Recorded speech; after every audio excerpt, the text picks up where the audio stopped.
The 100 feet driveway vehicle sensor, FM140, allows a vehicle to drive past the sensor's 12 feet magnetic field and will open your gate automatically, allowing guests the ability to exit without a remote. FM135 works with single and dual gates.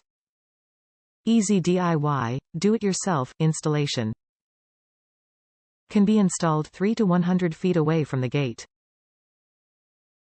Also available in other lengths including 50 feet vehicle sensor, FM138, and 150 feet driveway vehicle sensor, FM141.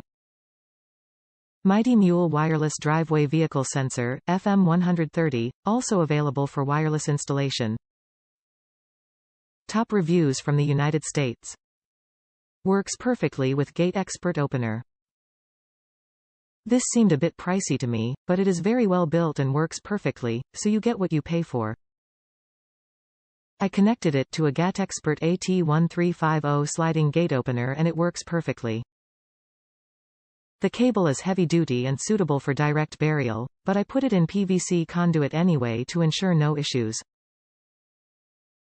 The hookup is straightforward, just 4 wires. Trenching 12 deep is the hardest part, but that would be necessary for any quality vehicle sensor.